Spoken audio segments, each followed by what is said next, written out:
today we will be discussing about happiness, the science of happiness, what happiness might mean for different cultures, for different people, psychology of happiness, and what are some factors that are contributing to people's happiness, and how we can relate, how we understand happiness, and what we can do if we want to be happier or change our relationship with happiness. If you haven't, please don't forget to subscribe and turn on your notifications if you want to learn about upcoming webinars and not to miss any future videos. You can also write down your suggestions on which topics you would like to listen to different webinars, and if you have any questions also don't hesitate to ask your questions in the comments. Aristotle had asked this question about what is happiness about 2,000 years ago, and what is the good life, and what does it mean to truly flourish as a human being. And most of psychologists' histories in the field focused on pathology, unfortunately, on what goes wrong, goes wrong with the human minds, and we are discussing about depression, anxiety, disorders, dysfunctions, whereas we rarely speak about what makes the people to feel valued, to feel happy, and what can we do in order to help the people to feel better and to function better. However, we are more focused on the problems, on dysfunctions, on depression, and on pathologizing people.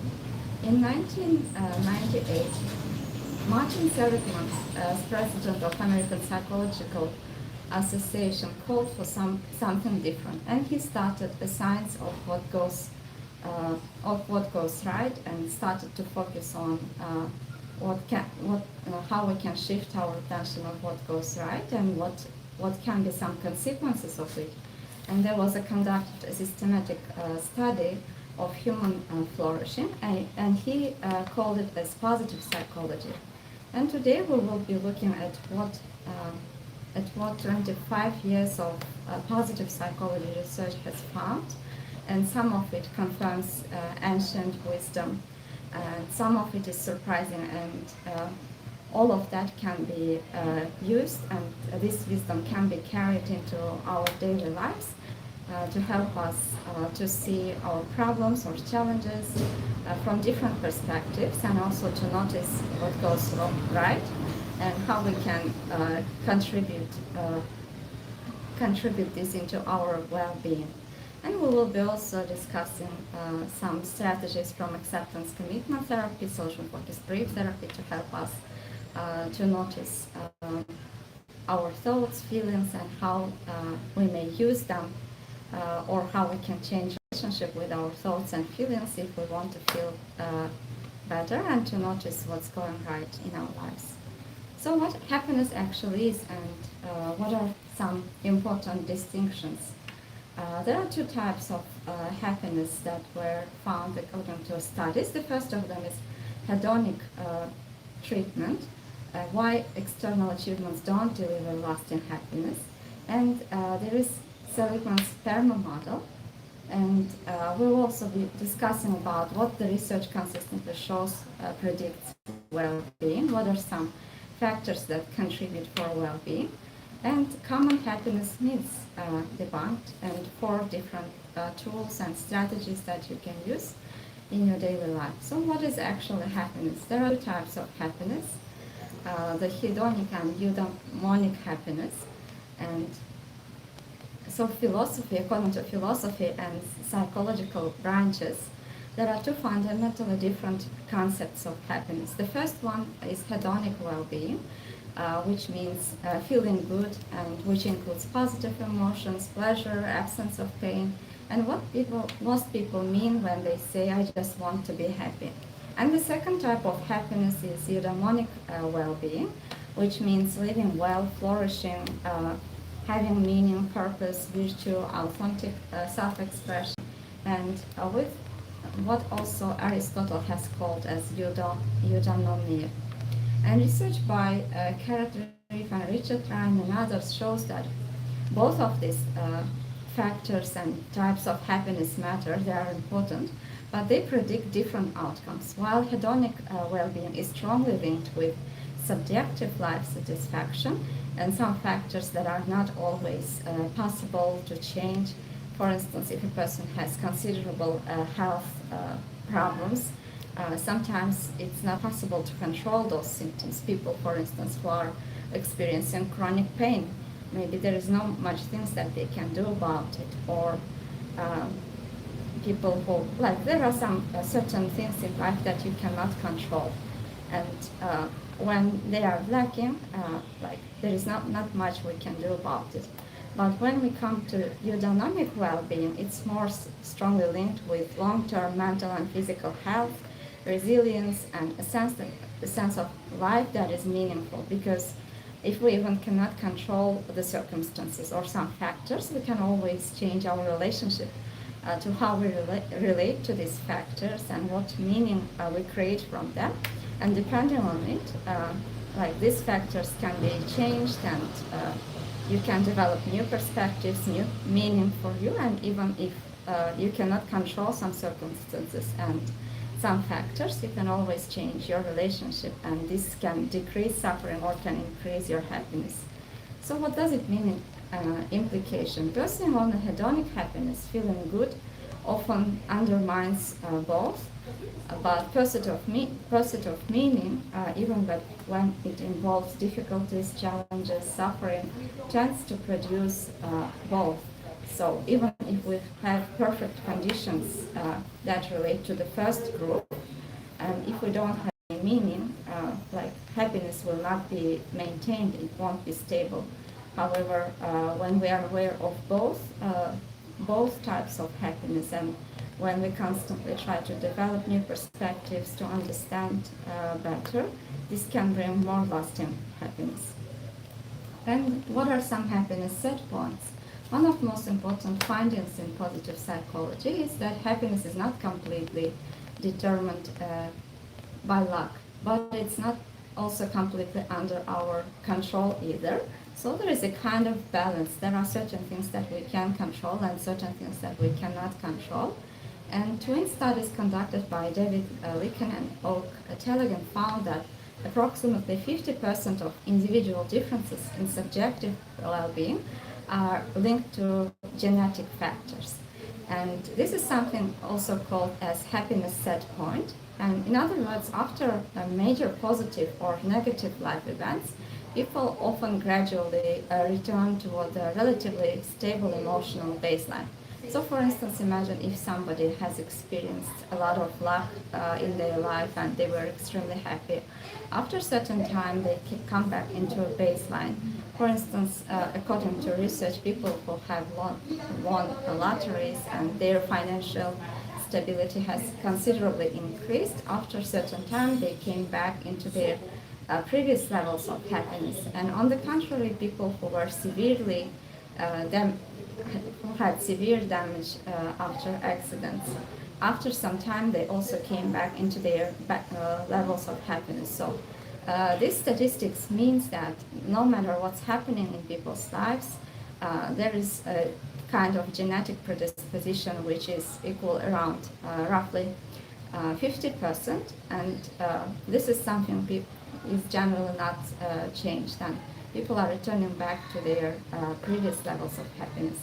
And around 10% relates to life circumstances, and about 40% comes from intentional activity. So this means that there is around 40% that we can play with, and depending on what we are doing, which activities, hobbies we are pursuing, or how we are relating to what's happening, our happiness levels are either falling, raising, or changing. And it means that also we cannot control everything that happens in our lives. We are not powerless, and daily habits, attention, our relationships, the way we design our environment, mindset, behaviors, the way we control or relate to our feelings and thoughts, they all shape a meaningful part of our psychological well-being. And this means that there are a lot of things that we can change, and we can develop new skills and new ways of relating to ourselves and to happiness and to whatever is happening in our life. And so there is, if we look at scientific level, there is a lot that we can change and how we can contribute to our own happiness. And as a psychotherapist, I often notice that some people get stuck not only because life is difficult, but because they begin focusing exclusively on what cannot be changed, whereas they forget about factors that they can play with and they can change. And this is constitutes the place of stuckness, or what meaning they have from what's happening in their lives. And also this also can cause a point of stuckness. However, there are also a lot of things that are outside of our control, but when we have rigid beliefs or rigid perspectives, or when we consider the situation just from one perspective, it's more difficult to notice other things that are happening in our lives and other perspectives, which can cause stuckness and depression. People who have more rigid beliefs, rigid thoughts, are more prone to depression, anxiety, and other mental health challenges. So what is still within your influence right now when you think about what's disturbing you right now, about what causes suffering? What small thing that you can control today? And when have you felt even slightly better, even despite the problem? And what contributed to it? Which mindset? What did you notice about yourself that was different before this? Before you felt better, before you were able to cope? And what was different in those moments? What helped this to happen? Which qualities, which thoughts were helpful? Which environments helped you to cope?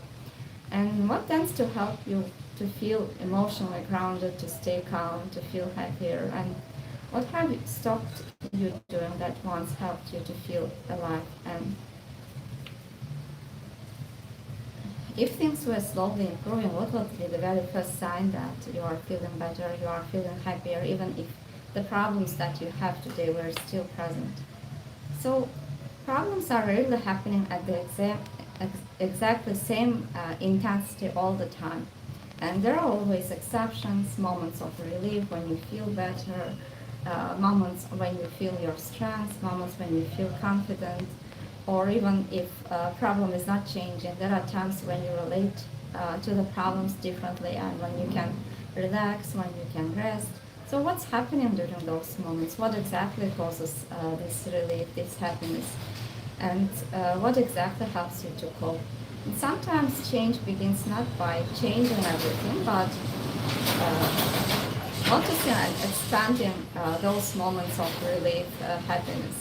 And when is the problem slightly less powerful? Which version of you can you see there, and what helps you to see that version more often? And if you could relate, for instance, to your problems more often using this mindset, what would be different? What already works that you could do more consistently? What would small progress look like instead of waiting for everything to change? And what kind of support helps you to function better emotionally? So asking yourself these questions can help you to notice about moments of relief and what already is helping you to create change and to find meaning and happiness. And about a hedonic treadmill adaptation, there is a pattern many people quietly recognize in their lives, even if they have never had the words for it. For instance, maybe you work towards something to complete certain task, you are doing your work, and you have a goal, you have a milestone, you are making progress, and you are believing that there will be a change that will change everything and everything will feel different. And when you reach that point, there is a brief sense of relief, sometimes even joy. But this doesn't last longer, because once you have achieved your goal, oftentimes you get adapt to it, and you don't feel that sense of happiness at that high level all the time. And then it starts to feel that this is not enough. And this is what psychologists such as Philip Brickman and Donald Campbell describe in their adaptation theory, that human beings tend to return to relatively stable baseline of well-being after both positive and negative life events that we started to discuss in the beginning. And it's not a character flaw, it's just how the human being's nervous system works, and we can see it clearly in research too. For instance, as we have noticed, people who won lottery after a certain time, they have noticed that they come back into their previous levels of happiness, and people who were severely injured, they also noticed that they come back into their, even paralyzed, they came back into their previous levels of happiness after a certain time. So this also shows that probably apart from physical well-being, financial well-being, other factors such as having meaning, being able to create meaning from challenges and good things, bad things that are happening in our lives carries more priority and has more strength than other factors. So when, for instance, you notice that, and oftentimes there are also our thoughts are contributing to feeling stuck or unhappy. For instance, oftentimes we think that we need to be happy all the time, we need to be like successful all the time. However, this is not quietly possible, because all of us, we are humans, and there are times when we perform better, there are times when we are physically more healthy, and there are certain times when we might be ill, we might be sick, and we might be less happy, we might feel sad because of our values, because what we care about, and also this expectation of probably constantly being happy, constantly being at your best, also might be some factor that creating tension and pressure in your life. And when you try to live according to these expectations or societal factors, opinions, this might be also creating a kind of tension and pressure and stress for you. So noticing your own beliefs about happiness, and the term happiness also can change according to cultures, beliefs, according to nations, and also questioning and understanding yourself, what does happiness means for you? What are some things that that are important for you in life? What would add meaning for your life? What are some times when you really feel happy? Which habits, which routines, which activities help you to feel fulfilled and happy? So understanding yourself and your self-awareness is the first step towards change, and understanding what you really want, what are your wishes, what are your goals, what is your understanding of happiness, and what you would like to experience more are some first steps that you can take if you want to achieve this happiness.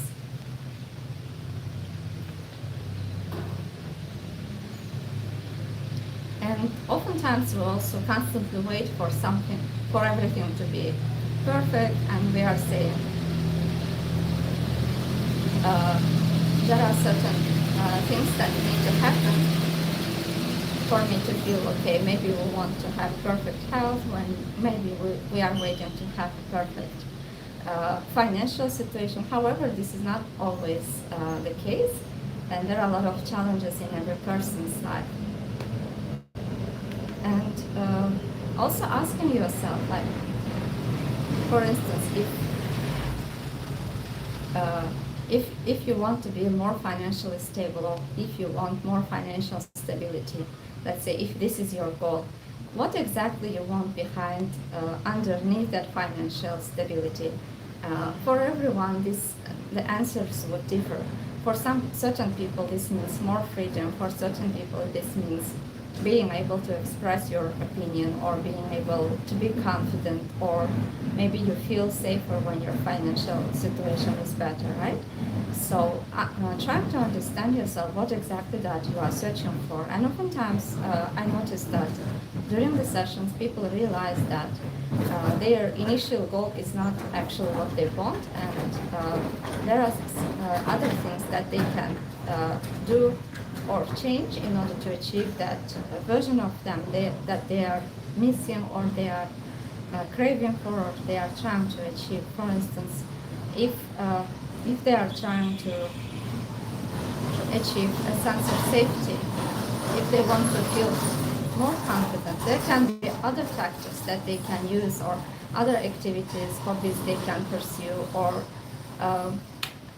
different other variables they can use in order to create their own happiness. Some people, for instance, notice that they feel more confident or safer when they are using their beliefs, or when they are changing their thoughts. So waiting for everything to be perfect in order to start being happy is probably some belief that keeps us stuck, and there is a rigidity there.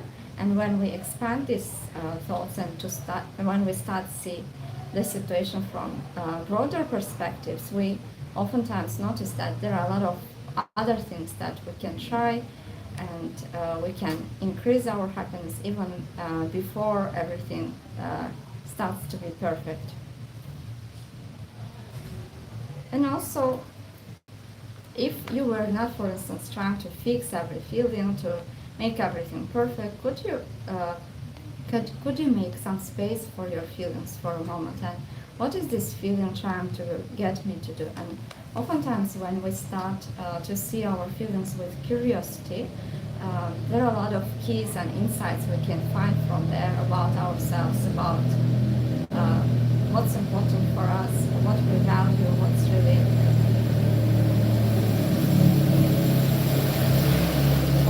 can change our happiness and state of being.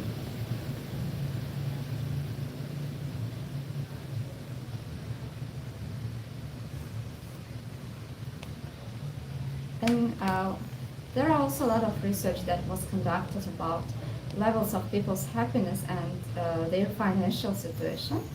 And research on income and happiness is often simplified into a slogan like financial stability always stops making you happier after a certain point, but the reality is more layered and more philosophically interesting.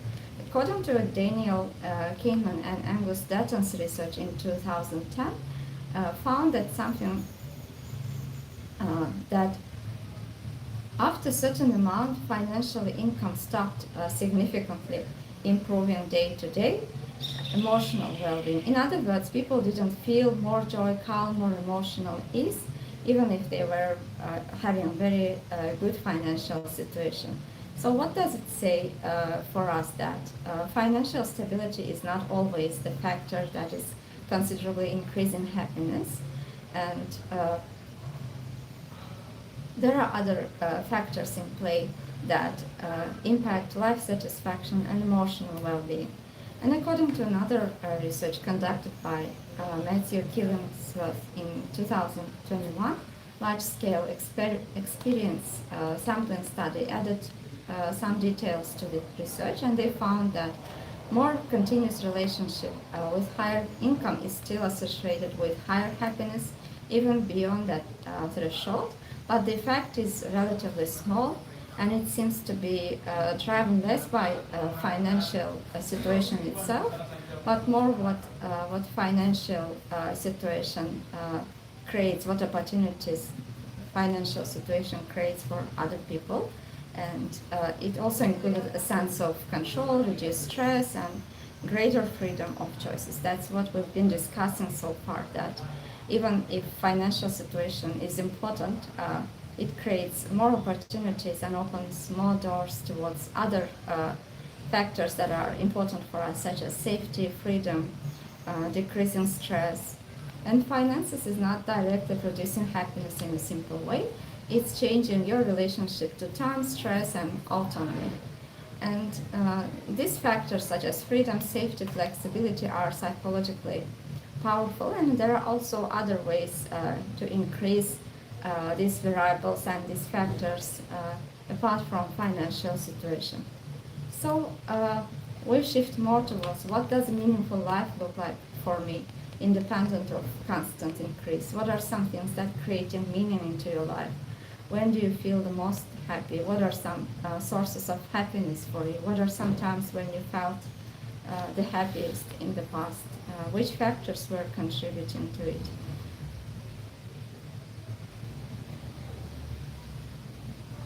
And from a psychological flexibility perspective, uh, our goal is not to reject ambition or financial goals, but to find what are some also other important things that are contributing to our happiness. Of course, everyone agrees that financial factor is important, but there are some other things that are important that are hiding maybe behind financial factors.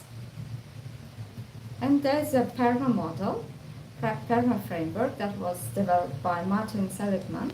It's most influential framework in positive psychology, and this includes 5 pillars of flourishing. The first of them is positive emotions. When people are able to experience positive emotions, they are more likely to be open to different opinions, to create change, to better achieve their goals, and to have a better mental health. And according to Barbara Fredrickson's broaden build theory, positive emotions are not just pleasant, they broaden attention, enhance creativity, build psychological resources, and produce an upward spiral of well-being. And they are functional, not just hedonic. And critically, positive emotions can be cultivated deliberately by using strategies such as noticing gratitude, noticing things that are going well in your life, savoring, using acts of kindness, using intentions in your day. And the second one, the factor that was contributing to people's happiness is engagement. It's called also Csikszentmihalyi's flow that we have already discussed in previous sessions, that complete absorption in an intrinsically rewarding activity that creates a state of flow when people are enjoying what they are doing and they are even forgetting about how the time passes. This creates a sense of fulfillment, happiness, and the most reliable happiness producing experiences identified in this research. So this factor, engagement, deeply involving, engaging in what you like, what you enjoy, doing your job, is another source of happiness. And it requires skills challenge balance, which means genuine engagement, not passive consumption. And we also discussed that if your task is too challenging, it can be more difficult to catch the sense of flow.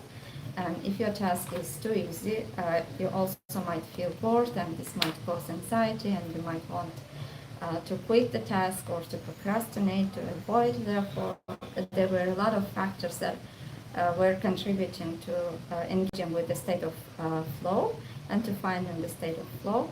And the next one is relationships. According to Harvard study, adult development, it's one of longest running studies on human happiness, and it tracked men for over 80 years, and they finally found that they finally concluded that quality of relationships is one of the strongest predictors of happiness and longevity. So it wasn't a wealth, it wasn't a fame, it wasn't achievement, success, but this study in Harvard found that relationships was one of most important factors contributing to happiness. And according to Robert Waldinger, the study's current director, good relationships keep us happier and healthier and keep us health growing. The next one is meaning. Viktor Frankl's logotherapy and extensive subsequent research constantly shows that the sense that one's life matters and contributes to something beyond oneself. And if the people are able to find their why and meaning, they were found to be happier and to experience more psychological resilience and better mental health. And this means that meaning sustains even when positive emotions are absent, which is also based on acceptance commitment therapy, that we are not always experiencing positive emotions, and meaning we can find our meaning and commit towards this meaning and values even when we feel sad, even when there are challenges in our lives, even when there is suffering, and it helps to see even suffering from different perspectives. We suffer because we deeply care about something. We feel depressed because the things that we feel depressed are really important for us.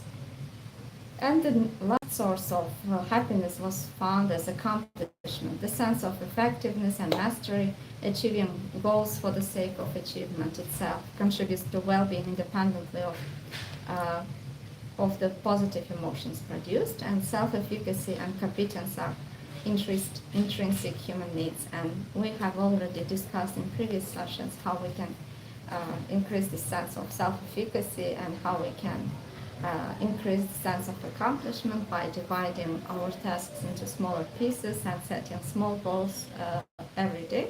So completing these tasks, your work, and making progress and tracking your progress is one of factors that can contribute to your happiness and feeling good hormones. And gratitude practice. According to a lot of research, people who were more often noticing what are some positive things happening in their life, who were grateful, who were noticing factors for what they feel grateful, were found to be happier.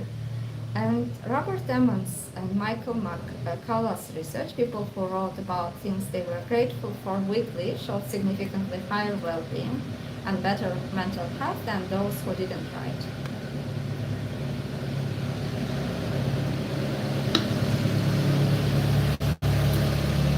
There are different types of journaling. For instance, one of them can include, you can divide your life into different fields such as career, family, health, food, emotions, I don't know, whatever is important for you, and you can write next every day what are some things that you feel grateful for. This is one of strategies to increase your capacity of noticing positives and things that you feel grateful for. And considering that relationships are the strongest happiness predictor, we can try to enhance our relationships, to improve our relationships, and try to have more positive relationships, and to learn new strategies, skills that can develop and improve our relationships. For instance, weekly you can find one meaningful individual attention conversation with someone who matters, or you can think of someone who might need your support and you can call them, reach out to them, or visit.